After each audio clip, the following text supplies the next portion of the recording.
Fala galera, iniciando mais um episódio do No Container Podcast. Nós somos um podcast onde nós trocamos uma ideia descontraída, é um papo sobre obra, tá? E hoje nós estamos aqui com um cara, é o Extraordinário. A gente brinca muito, a gente se conheceu em um evento, acabamos fazendo uma grande conexão. E eu brinco muito com ele. Ele é o Extraordinário. É um cara que é especialista em esquadrias de alumínio. Ele começou lá embaixo e se tornou um grande empreendedor nesse segmento. E hoje vou ter o prazer aqui de entrevistar. Eu sempre digo que não é uma entrevista, é um papo descontraído, tá? Mas ele vai contar um pouco da história dele. E eu apresento para vocês aqui Bruno Brasa, o extraordinário das esquadrias de alumínio. E aí, Brunão? Beleza, mano? Fala, Paulo. Olha só, é um prazer estar aqui no começo desse projeto, que eu tenho certeza que vai alcançar milhões e impactar muitas pessoas aí no Brasil. Que essa mensagem seja transmitida aí para muitas pessoas que precisam se encontrar, principalmente em questão profissional. Legal, legal. Eu agradeço aí pela disponibilidade, tá? Eu sei que o Bruno é um cara muito ocupado, ele é um empreendedor, ele tem a empresa dele, ele tem os clientes dele. Nós estamos agora no final do ano, uma correria, e mesmo assim, quando eu convidei ele, ele falou, não, eu vou abrir aqui a minha agenda e vou estar à disposição. Ele acredita muito nesse projeto, como eu, tenho certeza que nós vamos crescer muito. Nós estamos iniciando, mas ele, desde do início, ele falou, não, eu vou estar com você nesse projeto e a gente vai valorizar muito isso quando a gente estiver muito grande, Bruno. Sim, Eu com agradeço aí, certeza. viu? Vamos crescer junto. Ano que vem, 2024, É isso muitas aí. coisas irão acontecer. É Nem isso. tudo nós não podemos falar agora, né? Não pode dar spoiler. Vamos devagar, a gente tem muita coisa para vir pela frente, né? Mas a gente vai chegar lá e nós vamos traçar esse caminho junto. 2024 nós vamos explodir Vamos sim, e vamos criar muitas conexões aí no nosso ecossistema, tá com bom? certeza. E Bruno, é o seguinte, cara, conta um pouco pra mim da sua história. A primeira coisa que eu quero saber é a seguinte: por mais que eu conheça o Bruno, eu não sei exatamente a história dele. É tão corrido, tanto pra mim quanto pra ele. A gente cria às vezes conexão e acaba não tendo tempo, né, de saber a história um do outro. E nada mais vai ser muito bom esse momento nosso aqui, que eu vou conhecer também aqui a história do Bruno de verdade. E eu quero saber como que o Bruno começou. Eu já vi no seu Instagram que eu acho que você postou uma foto uma vez numa empilhadeira, alguma coisa do Nossa, tipo. Olha como não que é. sabia que você tinha pego essa época Eu aí. vi essa foto. Não, Magrinho, né? Nem isso. parecia. Eu não sei se você postou um history. Eu sei que Foi você. uma foto, numa empilhadeira. Você postou aí, você escreveu alguma mensagem que eu li, eu captei, eu falei, caramba, olha que legal. Você trabalhou como empilhadeira ou não? Você tirou só a foto ali? Naquela época ali foi 2013, 2014. Trabalhávamos eu e meu primo, né? E a gente coletava paras de plástico, era uma empresa de plástico. Éramos ajudantes geral e nós ralava. Não Era era. magrinho à toa, hein? É. Era uma zapara de 100 quilos, a gente saía virando no caminhão, e aí a empresa tinha um setor lá em Pirapora, e aí nessa época eles tinham empilhadeira para fazer o transporte, e aí eu tirei uma fotinha ali, né? Faz o quê? Nós estamos falando aí de 8 anos atrás. Faz bastante tempo, mas parece que foi ontem, né? Caramba. E onde fica? Pirapora, você falou? Pirapora do Bom Jesus. É um pouquinho para lá de Santana de Parnaíba. Já é um pouquinho Ah, distante. já ouvi falar, Mas a empresa necessariamente não trabalhava lá. Era em Santana mesmo. Só que ela tinha uma filial em Pirapora, onde coletava-se aparas. E aí foi nesse local que eu tirei a foto lá na empilhadeira. Caramba. Era magrinho, naquela época ali era sofrido, cara. Eu e meu primo, o Hugo Rafael, é o meu irmão, a gente cresceu juntos. Cara, ele sabe do sofrimento. Inclusive, eu estou em São Paulo por conta dele. Sério, cara? Muita insistência, cara. Eu preciso voltar lá atrás, já aproveitando o gancho que você ia perguntar, né? Como que eu comecei essa trajetória. Eu sou pernambucano, Sério, Todo cara? mundo quando vem Cara, conversar, não nota, sabia. todo mundo pergunta, você tem um sotaque assim meio Não sabia, e nordestino. minha mãe é É, pernambucana, e eu olha só, não e um imaginava. detalhe, não é nem baiano, nem cearense, né? Tem uma mania, nem Paraíba, tá? É pernambucano. Que aí Diferente. você sempre vê uma piadinha, né? Você é baiano? Não, Não, é diferente. pena. Pô, o Nordeste é tão grande, né? Então, eu não tenho muito disso porque eu sou filho de nordestino, né? Eu sou filho de paraibano com Olha pernambucana, que legal. né? Eu nasci Cara, em São Paulo, mas o sangue é do Nordeste, eu, né? eu conheço bem ali aquela região, porque a minha cidade ela fica bem próxima a João Pessoa. Inclusive, eu e minha Nossa, esposa, é nós top. somos apaixonados por João Pessoa. Sério, Cara, cara. lá é incrível. É outra, A outra. minha cidade se chama Igaraçu, fica bem afastado da capital, que é Recife. Certo. Normalmente a gente referencia sempre Recife, sou de Recife, mas não necessariamente. Eu nasci em Olinda, fui criado em Igaraçu, vivi ali 18 anos com os meus familiares, e aí vivi muita coisa. Sempre fui ajudante geral, e aquilo me incomodava, porque eu falava, cara, eu não quero ser ajudante pelo resto da vida. Você Não que, estava ajudante. estava ajudante. Não que isso desmereça, porque cada um sabe o que quer. E eu sabia o que eu queria. Não era ser ajudante pro resto da vida. Eu queria ser alguém. E naquele momento, naquela fase, eu costumo falar que a gente vive em bolhas. Então, até onde era a minha bolha, o que eu conseguia enxergar era que, para mim, o fator crucial de sucesso seria alcançar um emprego registrado com uma função no CLT. Nunca nem imaginei que eu ia chegar até aqui. Então era porque eu vivia realmente aquela minha bolha. Só que eu Certo. tinha uma meta, era qualificação profissional. Então, desde os 11 anos que eu trabalho... 11 anos. 11 anos. Já trabalhei com tudo que você imagina. Serralheria de ferro, padaria, vendia pão de porta em porta. Cara, já fiz muita coisa. Zelando Caramba. academia. Isso lá no Nordeste. Isso lá no Nordeste. De períodos em períodos, eu fiquei uns 4 anos, desde os 11 anos, trabalhando como ajudante serralheiro de ferro. Que legal, hein, cara? E aí eu falava, cara, não quero ser ajudante pro resto da vida. Porque me incomodava uma coisa, Paulo.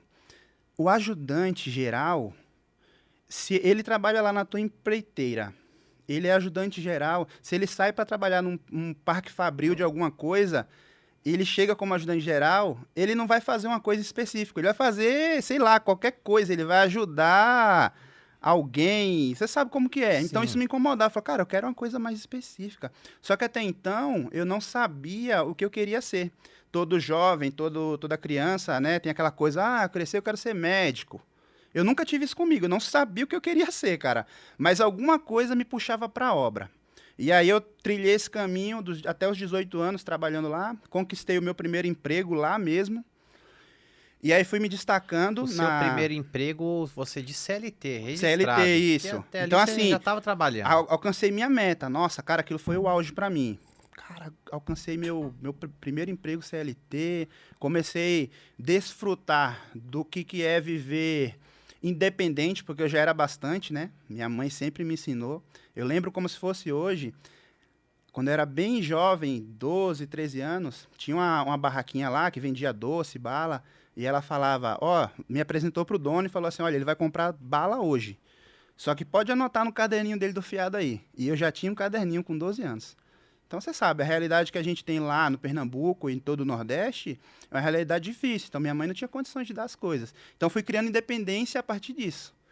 Legal. E na sequência, eu fui efetivando e gostando cada vez mais disso na hora que eu consegui o meu primeiro emprego CLT, que foi quando eu comecei a conquistar bens materiais, consegui ter o notebook que eu queria, consegui, sabe, comprar uma câmera fotográfica, um celular melhor.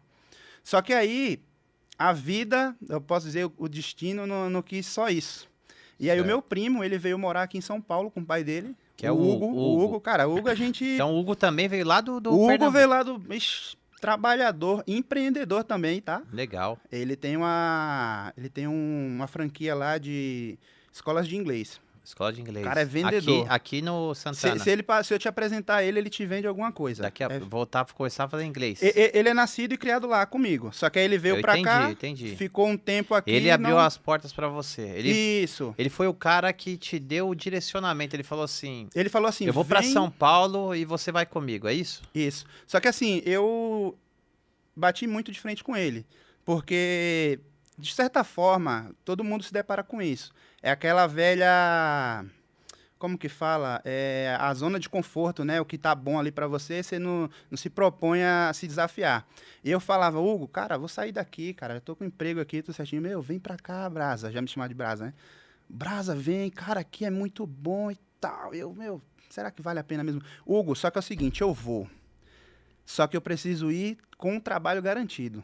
E aí ele me deu a resposta, falou assim, vem, que amanhã você tá trabalhando. Falei, compra a passagem agora. Comprei a passagem, vim e, cara, e nunca mais voltei. Legal. Começamos trabalhando junto nessa empresa de Apara, fazendo transporte. Nós éramos ainda éramos ajudantes gerais. Fazia tudo e trabalho braçal assim pesado, só que com a gente não tinha tempo ruim. O cara que vem lá do Nordeste para São Paulo Tem que ir pra cima. é ir para cima, não tem. Mas só pegando aqui um gancho aqui do Bruno, seguinte, para vocês entenderem a importância das pessoas que estão do nosso lado.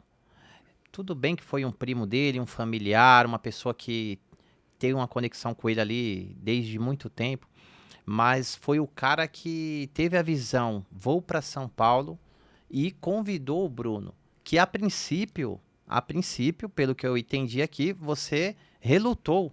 Sim, bati bem de frente com ele, ele insistiu Relutou. muito. Ele relutou, mas mesmo assim, ele tinha ali do lado um cara que falou assim: vem, Bruno, vamos. Abriu o caminho e ele passou. E hoje nós vamos ver aqui a trajetória toda dele. Mas lá atrás ele teve um cara que incentivou. Da mesma forma que você pode ter alguém do seu lado que te incentiva para ir para algo melhor, você pode ter alguém do seu lado que te incentiva para ir para o lado negativo, para o lado ruim. E a gente precisa sempre estar atento com quem está do nosso lado. Fica a dica. Olha só, isso que você está falando sobre andar com as pessoas certas, antes de vir do Pernambuco para cá, eu sei de verdade, na pele, o que é estar com pessoas que influenciam negativamente.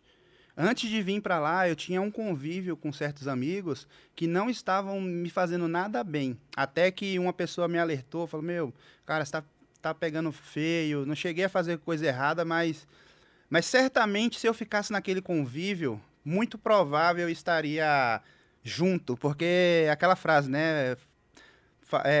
Como que fala?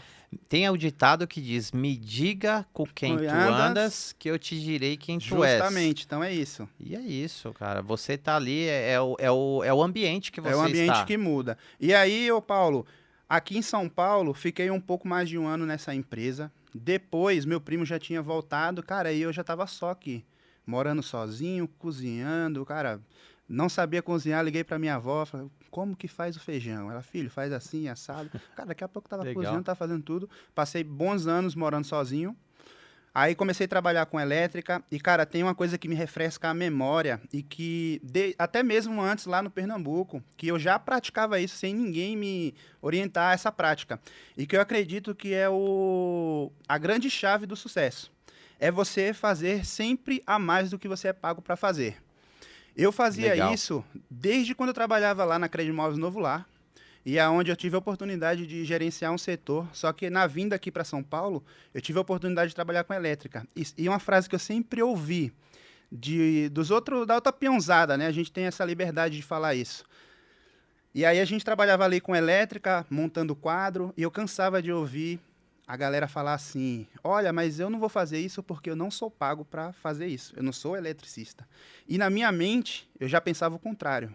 Eu pensava, eu vou fazer essa tarefa, porque, primeiro, eu estou aprendendo, eu estou adquirindo conhecimento para mim. Segundo, se eu sair daqui desta empresa, eu posso, com toda a notoriedade, falar na outra empresa o que eu adquiri de experiência e conseguir construir uma porta de emprego para mim. E, no pior das hipóteses, eu consigo aplicar isso na minha vida. E, de fato, já houve necessidades dentro de casa onde eu não precisei contratar um eletricista. Porque aquela experiência que eu adquiri lá, como meio oficial, eu consegui aplicar na minha vida. Não virei um eletricista, por circunstância da vida, as coisas foi tomando outros rumos, e eu acabei não me tornando eletricista. Foi onde eu caí no vidro. Mas eu sempre fiz o meu máximo e com o coração. E aonde eu passei, Paulo, eu aprendi o máximo que eu pude. Então, desde a padaria, desde a serralheria de ferro. E olha como o mundo dá volta. Hoje eu trabalho, tem hora que precisa fazer alguma coisa com ferro, eu sei fazer. Que Esses dias legal. precisou fazer alguma coisa lá, precisou soldar, eu tenho máquina de solda. Não trabalho com aço, mas às vezes você precisa fazer um ajuste, alguma coisa ali para te dar um suporte, e eu tenho essa experiência. Agora, você já pensou se eu fosse trazer esse pensamento negativo de que não vou fazer porque não sou pago para isso? Então, hoje eu não teria o conhecimento que eu tenho hoje. E eu tenho muito conhecimento. É sempre um pouquinho. Eu costumo dizer que a gente é especialista em um assunto, porém a gente sempre domina um pouco dos outros. E foi caminhando dessa forma. Até que em 2016, acho que foi 2015, eu retornei lá para o Pernambuco e tentei levar a vida lá. E não deu certo. Sério? Pera aí, Sério. vamos devagar, cara, que aí Não, você já... você não tá pegando a cronologia do Ele negócio. é rápido, ele fala É. mesmo, ele solta a língua. Sai soltando. Pera aí que eu me perdi um pouco aqui, eu do lado dele eu me perdi. Que ano que você chegou em São Paulo? Cheguei em 2013. Você chegou em 2013 em São Paulo, depois de 3 anos, mais ou menos, 14 trabalhado? eu estava trabalhando com elétrica. Tá, mas 15 foi quando eu voltei lá pro Pernambuco. eu acho que isso aí é interessante a gente falar. Porque eu falo muito aqui de processo, né? E isso aí que o Bruno vai contar agora. Ele veio para São Paulo e depois ele retornou para o Pernambuco. Eu quero saber isso, eu acho que isso é interessante, a galera saber. O que levou você? Qual foi o sentimento que, em determinado momento, você falou: não quero mais estar aqui em São Paulo e eu quero voltar para minha casa, digamos assim, vai? Na verdade, não foi a intenção de voltar para casa. Eu tenho um tio que ele viaja, ele é caminhoneiro. E aí, um belo dia, ele falou: vamos fim de ano para lá? Eu falei: vamos. Aí, cara, acabou que eu Entendi. cheguei lá, encostei lá. Quanto falou, tempo no caminhão? uns 3, 4 dias. Depende do que a gente ia fazendo entrega. Então, Eu já fiz essa viagem, é. cara. Meu pai era doido, cara. Meu pai juntou 3 crianças uma vez, né? Eu, minhas 2 irmãs, minha mãe, num golzinho, cara. Acho que sabe aquele golzinho sei, quadrado? aham. Não Aprendi tinha, a dirigir nesse carro não aí. tinha ar-condicionado, não tinha estrutura alguma. Meu pai pegou, foi maravilhoso, tá? É uma memória muito boa, né? Eu sempre penso isso. Mas assim, eu fico imaginando eu no lugar do meu pai. Uhum. Hoje, com 2 filhas, eu pegar e falar, vamos lá pro Pernambuco. Eu acho que ele não tinha condição, na época, de fazer uma viagem de avião. Ele queria levar os filhos para conhecer lá a origem dele. E foi uma viagem legal. A gente chegou a dormir em posto de gasolina. E chegou lá, foi maravilhoso. Foi onde eu conheci a João Pessoa, Paraíba. Fomos Bacana. até Natal. Mas eu fiz essa viagem 3 dias voltando pro Pernambuco de carro. Você fez essa viagem dentro de um caminhão, é isso? Eu já fiz 3 vezes essa viagem. Porque naquela época, todo fim de ano eu passava lá no Pernambuco. Então, a gente sempre marcava de no fim de ano a gente descer de caminhão. Voltar. A galera Então, da teve um obra fim faz de ano isso. que eu fui com meu primo, inclusive esse meu primo é filho desse meu tio. Certo. Aí Hugo. nesse ano meu primo decidiu ficar lá de vez e eu voltei. Aí em 2015 foi quando eu fui e decidi ficar. E foi um ano bom, porque me mostrou várias coisas. Foi bom por 2 motivos. Porque mostrou de verdade quem eu era, porque eu não aguentei ficar lá 6 meses desempregado. Então, eu acho Cara, que, foi dureza. eu acho que é aí que é importante você contar esse lance. Depois de 3 anos aqui em São Paulo, você foi fazer uma viagem a princípio Isso. com o seu tio, não tinha intenção de ficar no Pernambuco, E é isso que eu acabei entendi? ficando, isso. Beleza, aí chegou lá, você falou, cara, vou ficar um pouco aqui. Mas qual foi esse sentimento? Acho que é esse time que eu queria entender e Olha que só, você passasse. foi bom, porque assim, eu me conectei mais com a minha família. Eu tinha uma crença de que eu vivia bem sozinho. Quando você fala família, você tá falando pai, Meus mãe? pais, que me criou, no Que caso você minha avó veio e meu pra São avô. Paulo e eles ficaram lá. Fica todo mundo Você lá. saiu de casa então aos 18 anos, é isso 18 que eu anos, entendi? isso. Beleza. E aí, aqui eu tenho alguns familiares, mas é uma coisa muito. Aqui em São Paulo é uma coisa diferente, sabe? Do que Parentes, né? é mais distantes. E eu vivi uma vida muito solitária. Tá. Então, quando eu voltei para lá, eu senti aquela coisa Você voltou mais... pro aconchego da Voltei pro mãe, do aconchego, pai. justamente. E eu falei assim, cara, eu não quero viver mais assim, não. E aí fui ficando, tive muitas boas experiências, porque eu sei que você pratica jiu-jitsu, eu já pratico há bastante tempo. E aí foi quando, essa época, eu comecei na equipe lá na GF Team, conheci pessoas extraordinárias, professor Isso lá no Dito, isso lá Pernambuco. no Pernambuco. Comecei a participar ali assiduamente daquela equipe e comecei a participar de campeonatos. E aí foi uma época que eu senti na pele o que, que era um atleta de verdade. Eu treinava 2 vezes por dia para competir, só que eu ainda era faixa branca, mas estava vivendo na pele o que, que era aquilo. Eu era magrinho, cara, foi uma experiência muito boa.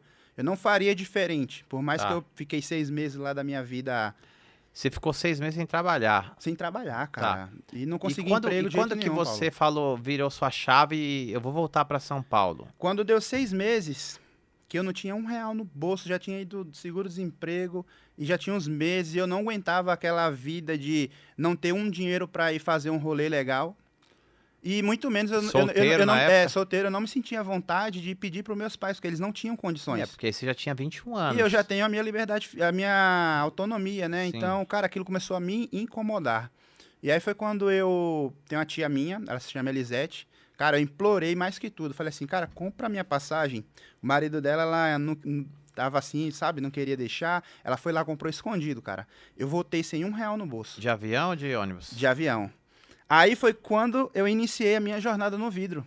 O meu tio, o Claudião, a gente chama ele de Claudião. O cara bicho é bruto. E aí, antes de comprar essa passagem, eu acionei o Claudião, falei, cara, me arruma um emprego. Eu preciso voltar para ir, só que eu preciso De um ter um trabalho para eu trabalho. sobreviver. E, cara, São Paulo, vou falar, eu amo de paixão, porque é um dos lugares muito próspero para quem gosta de trabalhar. Se você quer trabalhar, você vem para São Paulo, é óbvio, você não vai vir sem nada. Você tem que, no mínimo, ter alguém para te amparar, um parente. Você não vai, é mais difícil, né, Paulo? Se você vem de lá para cá, você não tem nenhum amigo. É doloroso viver dessa forma. Porém, eu vim e, cara, já tinha emprego garantido no outro dia. Que legal. E aquilo me deixou muito feliz, porque o que me deixa feliz é trabalhar. É ter como ser digno, no mínimo, para poder pagar as dívidas, pagar tudo, sabe? E ter viver de forma dignidade, né? digna. É muito bom. Eu acho que faz parte do processo aí de amadurecimento, né? Do homem em si, né? Eu leio muito essa questão aí de autoajuda. Tem um cara que o Wendel Carvalho, né? Eu não Você conheço. conhece. Ele fala muito isso, que com 18 anos, o homem tem que sair da sua casa. E eu não tive essa oportunidade de ser pai de um menino, né? Eu tenho filhas, né? 2 filhas, para quem não sabe. E é totalmente diferente de você, mudando assim um pouco no nosso assunto radicalmente, mas tem a ver com o que você falou. É totalmente diferente você criar meninas e criar homem. Mas eu acho que se eu tivesse essa oportunidade de criar um homem, e eu gostaria que meu pai tivesse tido esse mesmo tratamento comigo, você teve uma grande oportunidade com Sim. 18 anos de sair de casa. Meteu o pé. Eu acho que esses 3 anos que você viveu aqui sem os seus pais, por mais que você tenha voltado, eu acho que fez você amadurecer Sim, muito. com certeza. Você E- foi pro mundo. Sim, fui pro mundo. Assim como eu costumo falar que assim como tem alguns brasileiros que vai para fora e eles relatam aquela experiência de evoluir mentalmente, eu sinto isso também aqui. Porque você se desprendeu ali. Desprendi, acessei culturas, porque assim, cara, não é desmerecer a minha terra de origem, mas aqui tá muito à frente em questão de network, de emprego, Sim, São tá muito à Paulo frente é o grande economicamente falando. E é tão tal que eu voltei por conta disso. Todas as vezes que eu vim, no outro dia eu tava trabalhando. Você acha que você teria o mesmo crescimento profissional, mesmo tendo as mesmas oportunidades aqui em São Paulo e você tendo lá em Pernambuco, você teria essa mesma oportunidade de crescimento? Eu acredito que sim, porque eu acabei conhecendo pessoas de lá que são bem-sucedidas também. No seu nicho, É, você diz. só que assim, é um número muito menor, porque eu costumo falar muito em ambiente, né? Ambiente, ambiência. Então você pega um ambiente onde tem poucas pessoas que te influenciam, qual a probabilidade disso proliferar? Então, aqui tem mais. Então, a chance de a gente qualificar mais pessoas é bem maior. Sim, Pô, sim. né? E é isso que eu invisto hoje. É justamente estar com pessoas como você, que é o que faz a gente... E olha, eu vou chegar lá, tá? Mas a minha grande mudança profissional e mental veio justamente através de influência. Em 2015, quando eu retornei, e foi quando eu comecei a trabalhar com vidro, e novamente fui para uma obra, o meu ex-patrão, o Wellington, a gente chama ele de Guyver. Cara, foi um cara que me ensinou. E, meu, o Guyver, ele era filho da mãe. Porque ele era tão filho da mãe que ele é enrolado. Se ele tiver vendo, não fica chateado. Você é filho da mãe mesmo. Direto eu converso com meu tio, eu falo. Ele me largava na obra. E qual que era o meu diferencial? Que ele ia montar o negócio do vidro, ele falava, Brazuca, ele me chamava de Brazuca. Ó, o negócio é assim, assado, e metia o pé. Só que eu era muito proativo, então eu eu sempre me desafiei. Porque você era ali um ajudante É, ainda. eu sempre me desafiei. Então, assim, o Iniciante. desafio tá aqui na minha frente. Vou ficar só reclamando ou vou tentar fazer? Eu ia lá e tentava fazer, e executava bem feito. Então, uma das primeiras obras que a gente pegou foi uma obra grande, cara. Eu falo hoje para os meus funcionários, eu brinco com eles, eu falo assim, cara, eu acho que vocês não sofreu o que eu sofri no mercado vidreiro. Porque eu peguei essa obra na Barra Funda, cara, a gente ficou uns 2 dias subindo vidro, 4 andares com vidro 10 milímetros temperado, um peso lascado. Caramba, não tinha elevador? Mola, não cabia no elevador. O que coube foi pouca coisa. E aí a escada. Escada, E só tira uma dúvida aqui pra quem não conhece. Você tava subindo vidro vidro temperado. temperado. Qual que é a diferença de um vidro temperado para um vidro laminado? Olha só, vamos falar primeiro de vidro comum. O vidro comum é aquele vidro, o primeiro processo, onde é um vidro float, né? E todo mundo conhece um vidro comum porque quando ele quebra, ele faz rachaduras, inclusive ele é bem perigoso. Qual que é o vidro que explode? O que estoura quando bate o bico é o temperado. Só que o laminado, ele também é um vidro comum. Só que ele é um vidro, uma película de PVB, que é uma película que fica transparente, você nem percebe que tem uma película ali, a não ser que você olhe de lado do vidro. E aí tem um outro vidro colado nele. Então ele é um vidro de segurança. Inclusive, ele é muito usado em cobertura de vidro. E por norma, eu mesmo não faço de forma alguma vidro temperado acima da cabeça do cliente, se não for o laminado. Só que aí, veja bem, o laminado ele ainda é comum, só que tem um laminado temperado, ou seja, é 2 placas de vidros com uma lâmina de PVB, que é como se fosse um siliconezinho ali, colado. E o vidro temperado, ele sofre um processo na fabricação que ele entra num forno a mais de 200 graus. Caramba, que loucura, mano. É isso mesmo. Ele aquece, o vidro chega a ficar vermelhinho. E aí ele sai ali para resfriar no determinado tempo correto. Não tem nenhum choque térmico, tá? E aí esse vidro, ele ganha uma resistência. É tão tal que no meu Instagram, eu acabei tirando, mas tinha uns vídeos onde a gente batia o martelo assim, pá, no meio, ele não estoura. Só se você insistir muito, se você bater com muita frequência, aí vai chegar uma hora que ele vai estressar e pum, ele vai estourar. Mas o que é que quebra um vidro temperado? É bater no bico, que é a Entendi. extremidade dele, é onde ele concentra mais tensão. Se você bateu ali com força, ele... Eu já vi, Já eu já viu? presenciei em obra pessoas carregando o vidro e de repente Olha, explodia. Agora eu não sei se eles batiam, se eles entortavam. existem raros casos que podem sim ele estourar sozinho. Às vezes ele pode sofrer uma mudança de temperatura ali, alguma coisa do tipo, e mas é raro. O caso mais comum é ele bater o bico. Entendi. Já houve casos de nós na obra manusearmos o vidro e tá com um calcinho de madeira muito pequeno.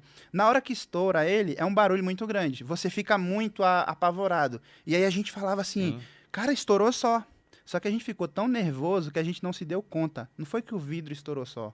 Nós utilizamos um calço muito pequeno de madeira e na hora que um levantou ali mais rápido que o outro, ele bateu e Segundos, né? e você fica tão nervoso que você não consegue perceber que, na verdade, foi uma falha. Então, é isso que acontece hoje na área residencial.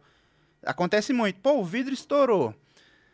Olha, estourou sozinho. Nem sempre. Calma aí, vamos avaliar. Às vezes a roldana estava danificada, porque precisa de uma manutenção preventiva. Às vezes foi, por exemplo, você que está em casa, observe se seu box de banheiro, se ele tem dentro do perfil de alumínio, ali onde fecha, se ele tem uma borrachinha de silicone. É necessário aquilo, porque quando você fecha a porta de vidro, seja box, porta de correr, é preciso aquela borracha para conter o impacto. Se não tem, possa ser que um dia que você empurrar essa porta com muita força, ela venha estourar, porque ela vai ter um contato muito rígido com a parede, que é bem sólido, né? Legal. Então, muita parte técnica que o pessoal não conhece e acha que estourou sozinho, nem sempre é isso. Entendi. Cara, muito legal, mas vamos Voltar, né? vamos voltar aqui porque senão a gente vai estourar nosso tempo aqui. É muito importante a gente saber o final dessa trajetória dele. Sim, com certeza. Agora eu quero saber, vamos falar em tempo, vai, em que ano que foi isso que você começou? Mexer com vidro? Como que é o nome? Wellington? Wellington Guyver. Você sabe, você tem a consciência que esse Wellington, ele te ajudou muito, né? Eu aprendi muito com as obras dele. Exatamente. Você já viu a obra de salto que a gente fez? Eu não tenho certeza. Depois eu vou te mostrar, nós fizemos um mirante. Fizemos instalação de um mirante e eu fiquei à frente dessa obra como coordenador. Com equipe e tudo. Trabalhávamos no balancinho, com cinto de segurança, 50 metros de altura, Nossa. colocando fachada de pele de vidro. É aquele vidro de fachada comercial. Sim, conheço muito. Eu vejo os caras pendurados Isso. lá. Então, assim, com o Wellington, graças a Deus, eu tive a oportunidade de pegar muitas obras grandes. Peguei esse mirante, peguei a obra de Tatuapé. Tatuapé a gente colocou vidro jumbo, vidro de 4 metros de altura. É aqui perto. Colocamos vidro em Maceió. Fomos para Maceió Caramba. fazer a instalação. Você aprendeu muito. Aprendi muito. Agora eu quero saber, assim, que momento que você abriu a sua empresa, que você saiu ali do Wellington e você falou, não, vou abrir minha empresa. Eu saí do Wellington em 17, nós tivemos um atrito, mas hoje a gente, cara, é amigo, tudo bem, não tem nada, ok. tá? Você E seguiu o seu aí caminho. saí do Wellington e fui trabalhar numa vidraçaria em Alphaville. 2017. 2017. Aí comecei a trabalhar lá em Alphaville e detalhe, o cara me jogou tudo no colo. Falou assim, tu vai ter que instalar, vender. Eu nunca tinha vendido. Foi onde eu aprendi muita coisa. E você também vai ter que fazer a gestão. Que legal. O que é mais fácil? Falar, mas eu não sou pago para isso. Eu tinha pensamento visionário. Eu falava, o quê? Vou aprender. Isso aqui vai me servir para alguma coisa. E eu não tinha pretensão ainda de ter empresa, tá? Aí passou-se um ano, eu não fiquei mais nessa vidraçaria. E foi onde foi a virada de chave. Eu me vi desempregado e eu não sei o que deu na minha cabeça, eu achava que eu não ia conseguir mais emprego. E começou a vir aquelas crenças, sabe? Sabe aqueles pensamentos negativos? Eu falei, cara, acho que eu não vou conseguir emprego, tá difícil. Foi quando eu comecei eu tinha juntado 3 mil reais. Aí eu peguei a minha sogra, falei, tira um carro ali pra mim. Aí comprei a primeira Montana, uma Montana preta. Aí, na época, eu conheci o meu sócio. Eu fiquei sabendo, através de um amigo, que o amigo dele estava também mexendo com vidro. E o meu sócio, ele saiu da área de TI para mexer com vidros. Aí é outra história. E aí, eu fui até ele e falei assim, cara, vamos começar a trabalhar junto? Aí começamos com a minha Montana, ele já tinha a dele, quitada, e a minha financiada. Tinha dado 3 mil de entrada. Aí começamos na garagem dele, com vidrinho comum, vidro para box, espelho, produtos bem do dia a dia, né, da área residencial. E aí fomos crescendo devagar. E tem um insight muito importante aí, Paulo, que hoje eu falo com frequência para as pessoas. Comece com o que você tem agora. Porque eu sou grato por ter começado sem nada. Porque provavelmente se eu tivesse 50 mil no bolso, eu teria feito o que muita gente faz. E preciso ter um showroom, preciso ter algo muito bonito. E eu vi que não necessariamente a gente precisa disso. Muitas vezes a gente tem que começar com o que a gente tem, até mesmo para a gente descobrir se é aquilo que a gente gosta de verdade, se é o setor. Muita gente começa a trabalhar ali com a loja de roupa e depois descobre que não é aquilo que ele quer. Então, nós fomos crescendo sem nada e, ao mesmo tempo, fomos estruturando, sempre com o pensamento de o lucro da empresa comprar equipamentos melhores. E aí a gente foi escalando de uma sala de 50 metros para 100 metros. Todo ano a gente crescia. De 100 metros para 150. No outro ano, no terceiro ano, fomos para um galpão de 250 metros. Nesse galpão de 250 metros, começou a surgir uma demanda de esquadria, foi aonde a gente começou a trabalhar com esquadria. E eu Legal. não... E assim, eu falo para as pessoas que serralheria de alumínio foi a profissão que eu aprendi mais rápido na minha vida. Só um detalhe aí, muito importante. Você falou assim, e aí apareceu a oportunidade de eu trabalhar com esquadria. Isso. Só que se essa oportunidade, ela só apareceu porque ele estava pronto. Se ele não estivesse pronto para essa oportunidade, ele não teria como ingressar nesse segmento. Então, a questão da sorte que as pessoas falam muito, mas eu não tenho sorte. A sorte é a combinação da oportunidade com a preparação. Ele começou lá numa garagem, pegou lá um espaço de 50 metros, foi para um de 100, foi para um de 150, e pelo que eu entendi, o grande negócio dele hoje é a esquadria de alumínio. E quando apareceu essa oportunidade, ele já estava ali naquela trajetória. E você simplesmente abraçou aquela oportunidade e hoje é um dos caras grandes em São Paulo na esquadria de alumínio. É isso? Justamente, justamente. E não só isso, o posicionamento também foi crucial para que a gente conseguisse chegar num público igual ao de Alphaville. Naquela época, como quando éramos pequenos, bem pequenininhos, nós já tínhamos decidido que nós queríamos trabalhar com o público de Alphaville. E nós precisamos, nesse momento, renunciar a muitas coisas. Sabe aquele cliente que fala assim, tá muito caro? Eu tive que renunciar a esse cliente. Naquele momento. Naquele momento, porque a gente entendeu que é muito sobre ambiência. Então, pega essa visão. Se você trabalha só com o cliente, que ele escolhe preço, qual que é o ciclo de amizade? Qual que é o ambiente que ele convive? É com outras pessoas que também só pedem preço, eles não querem valor agregado. Então a gente já entendeu isso lá atrás. E aí a gente falou, cara, sabe esse cliente que só quer preço e não quer valor agregado? Vamos dizer não para ele. E vamos começar, de fato, a focar no cliente que ele não escolhe o melhor preço, ele escolhe o preço médio, nem o mais caro, nem o barato demais. Porque barato demais dá dor de cabeça, né? Exatamente. Então foi se posicionando dessa forma que a gente foi conseguindo chegar em arquitetos, construtores e cada vez mais fomos entrando em Alphaville. E hoje 98% das nossas obras se resumem em condomínios de alto padrão. Então, cara, a gente tá ali dentro conhecendo muita gente, trabalhando para gente famoso e muitas vezes a gente tem que ficar quietinho porque a gente tem que ser ético. Já fiz alguns trabalhos para uma galera famosa e tá tudo certo. Sim, porque às vezes eles não querem divulgar, eles não querem Eles querem ser essa tratados como uma exposição. pessoa normal, é isso. Exatamente, né? Exatamente. Eu tô negociando uma obra em Alphaville, depois vou até abrir para você. É uma das maiores casas de Alphaville. É dos maiores, na minha opinião, um dos maiores jogadores de futebol da história. Jogou Copa do Mundo. É um cara que eu admiro muito. E uma das coisas que desde sempre ele deixou claro para mim, ele falou, olha, eu vou pagar, mas eu não quero que você divulgue. E a gente precisa aceitar, é um cliente comum como qualquer outro, né? E o curioso que ele me abordou através do Instagram. Por isso que é importante a gente fazer esse trabalho Sim. aqui na internet, porque realmente você abre muitas portas, porque você tem muita visibilidade a partir do momento que você está ali expondo e você faz um trabalho bacana, as pessoas realmente elas querem comprar o seu produto, independente do que você faça. Aí, Paulo, começamos ali, entrou no comecinho ali em Alphaville, ficamos. Dali fomos para outros lugares, não trabalhamos só ali, né? Fomos para Certo. São Paulo, já fiz obra em Jacareí, tudo que você imaginar. Obra em Santos, tem Legal. clínica. A gente tem um cliente que é uma clínica de nefrologia, os caras é grande aqui em São Paulo. Sério, cara, não sei nem Então, o que é isso. nefrologia é que faz hemodiálise. Ah, entendi. Então os caras são grandes, tem uma rede de clínica grande e a gente se conecta com esses clientes e rola muita indicação também. A indicação ela é Sim. forte. Uma vez que você faz um trabalho bem feito, sério, você é íntegro. O meu diferencial, eu vou te falar, o que eu falo para os meus clientes.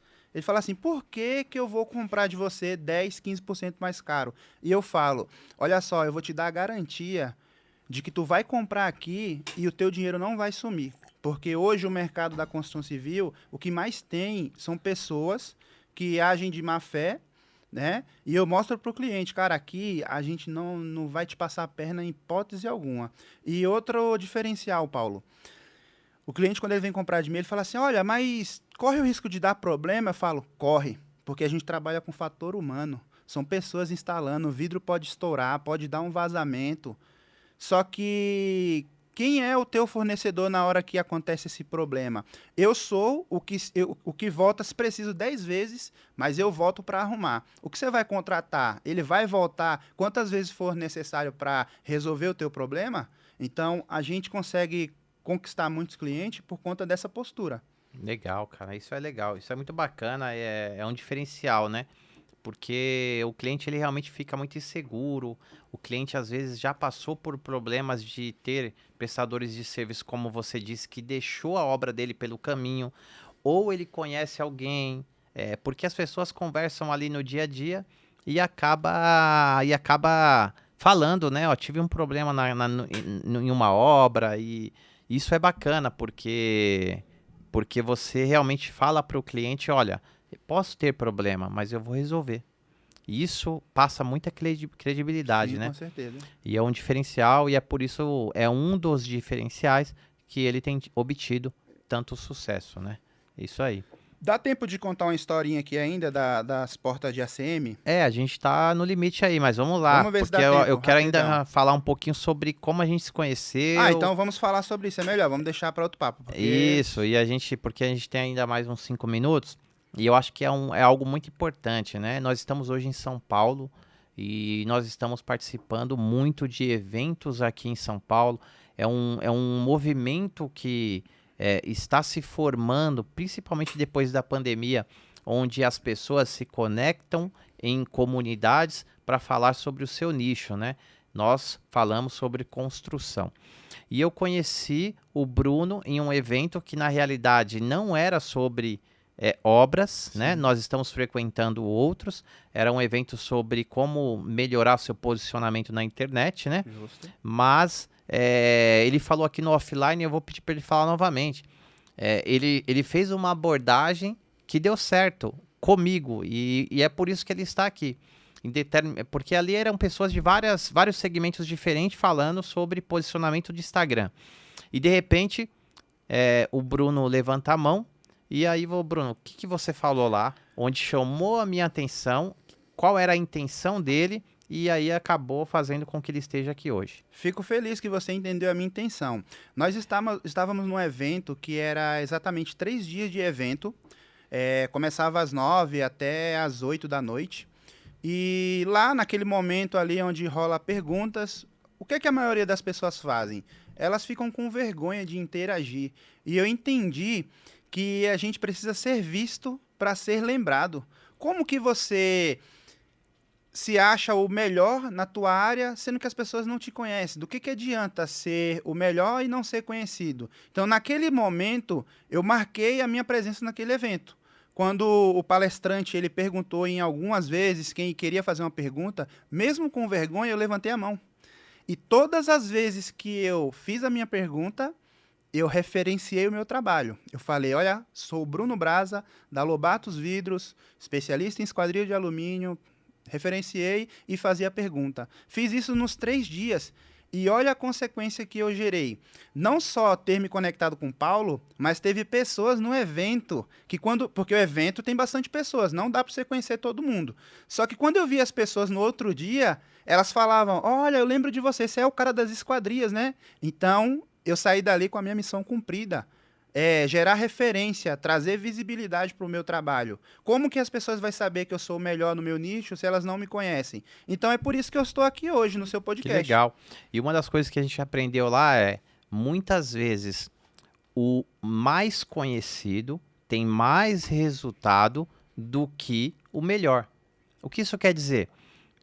Às vezes, você pode ser o melhor profissional do seu segmento, mas se ninguém te conhece, você vai ter menos resultado que uma pessoa que talvez não seja tão bom profissionalmente como você, mas ela é mais conhecida.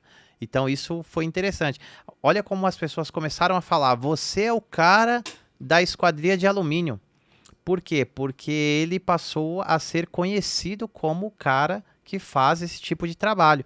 É mais do que o nome dele. Eu realmente também não sabia o nome dele, mas eu sabia que ele era o cara que trabalhava com esquadria de alumínio. Por quê? Porque ele cravou isso dentro quando ele teve a primeira oportunidade ali. E eu me conectei. Eu falei, cara, eu tô aqui para aprender sobre internet, mas eu quero fazer conexão com pessoas de obra. E na primeira oportunidade eu fui lá e abordei você e falei, cara, você trabalha com obra? Eu sou empreiteiro e a gente gostaria de conhecer um pouco do seu trabalho. Ô, Paulo, e tem um spoiler, eu não queria contar agora, mas está muito quentinho. Eu acho que vai agregar Manda bala, então. para o conhecimento para a galera. Nesse dia, eu não só conquistei isso, que é uma honra estar aqui, tá? É a minha primeira vez num podcast, então, assim, eu fiquei lisonjeado quando você me convidou. Mas eu consegui um feito muito grande também, que quando eu fui para aquele evento, eu fui para me conectar com os meninos, os gêmeos. E, cara, Certo. naqueles primeiros momentos, eles estavam lá, é muito assediado o incorporador. E eu fiquei na minha.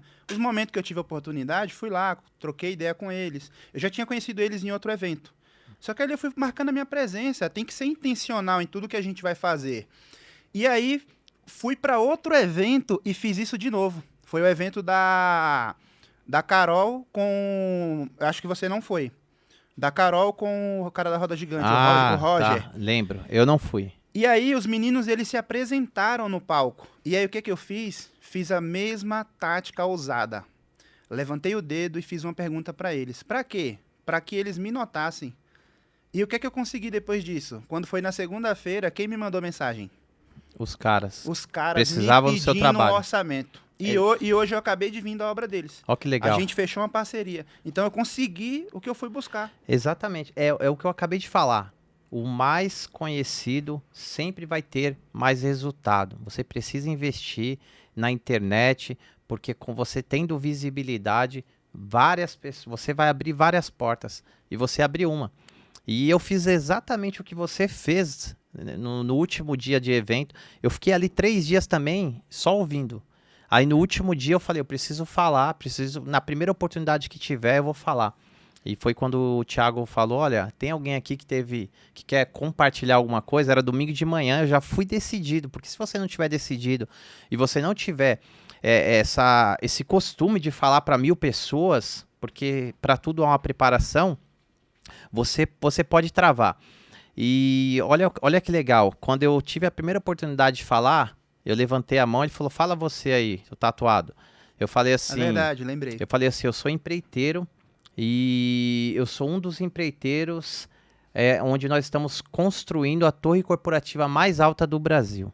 E de fato eu estou nessa obra. Ali eu cravei o quê? É um cara que está numa grande obra, na maior obra do Brasil. E as pessoas, elas querem estar com pessoas que têm resultados. Ou resultados maiores do que elas, ou resultado igual. Ninguém quer, né, hoje no mundo corporativo, ajudar as pessoas, cara. Essa é a realidade.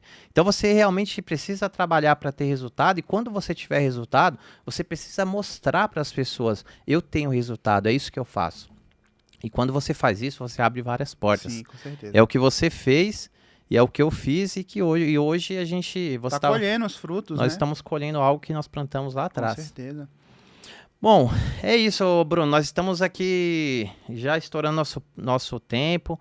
E para finalizar, o que você gostaria de deixar uma mensagem? Você é um cara que tem uma grande história. Acabei de conhecer mais a fundo. O cara que veio lá do Pernambuco, trabalhou como ajudante. Hoje é um cara que tem um galpão de mais de 500 metros. É um dos grandes de Alphaville. E que mensagem que você poderia dar, principalmente para quem está lá no Nordeste, lá no fundão aí, ou quem está aqui em São Paulo mesmo e quer iniciar nesse segmento, para os jovens, né? Você começou muito jovem. Para finalizar, que mensagem que você poderia deixar aí? O que eu posso agregar hoje para as pessoas que querem ter esse resultado que a gente conquistou e que a gente está batalhando para elevar cada vez mais, é você sair da sua zona de conforto e se conectar com as pessoas que têm o mesmo propósito que o seu. Existem 2 lados da moeda. Tem as pessoas que te agregam para as finalidades ruins e tem pessoas que te agregam para as coisas boas. Eu já estive dos dois lados. No momento que eu comecei a andar com as pessoas, aquelas pessoas que falam, olha, ouve esse podcast, ler esse livro. Então, cara, o cara nunca pensei em ler livros e hoje eu leio livros. Eu nunca pensei em estar hoje comunicando uma habilidade tão boa que eu tenho, que é se conectar com as pessoas. E eu só consegui acessar isso no momento que eu comecei a me conectar com as pessoas. Então, as pessoas são fundamentais para o seu desenvolvimento profissional e pessoal.